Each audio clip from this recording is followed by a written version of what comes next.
berangkat, sang paman berpesan pada beliau agar berperilaku wajar, tidak menonjolkan kemampuan dan ilmu yang telah dipelajari, kecuali pada saat yang dibutuhkan. Di sana, ia harus tetap bersikap rendah diri dan seolah-olah seperti orang yang tidak tahu apa-apa selama menuntut ilmu. Hal ini dimaksudkan agar Abdurrahman bisa memperoleh ilmu yang lebih banyak. Diperkirakan, beliau menuntut ilmu di Salemo dalam kurun waktu antara tahun 1935 hingga tahun 1940.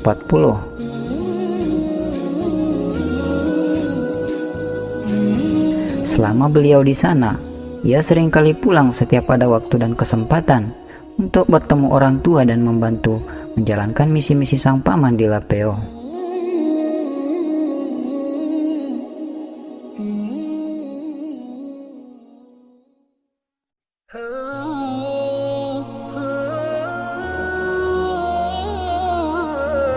Ada suatu kisah yang menarik tentang Salemo.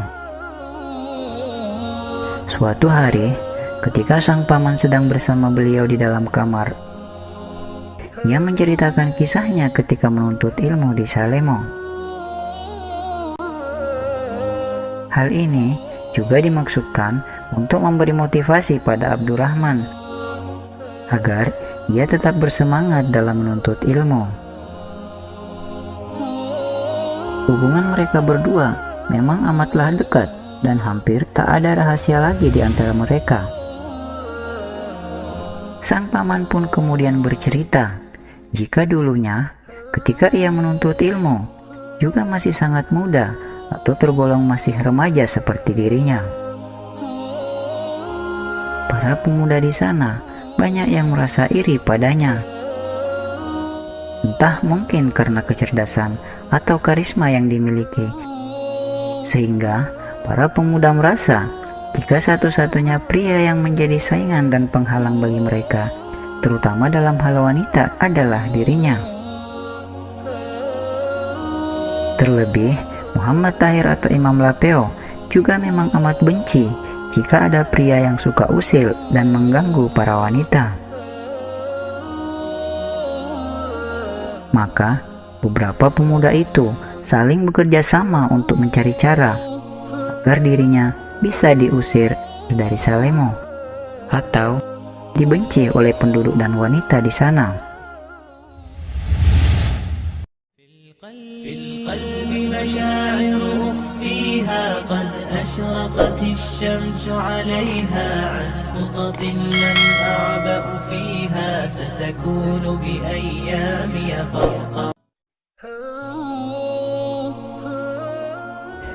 Maka, suatu hari ketika para wanita atau gadis-gadis itu sedang mandi dan berkumpul di tempat mereka seperti biasanya, yaitu di sebuah sumur milik salah satu warga yang ada di sana.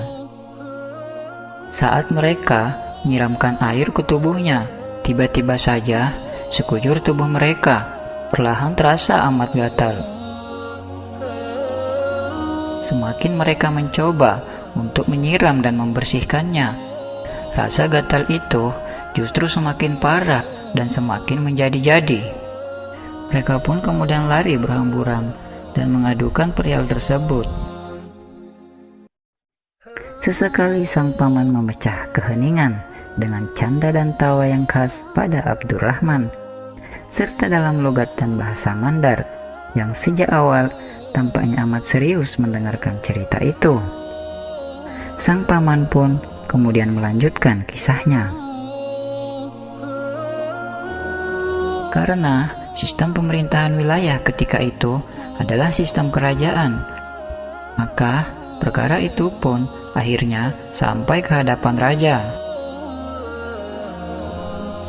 Tuduhan itu pun akhirnya tertuju pada dirinya, yang kebetulan pada saat itu memang ia sedang tidak berada di tempat, atau sedang berada di kampung halamannya di tanah Mandar.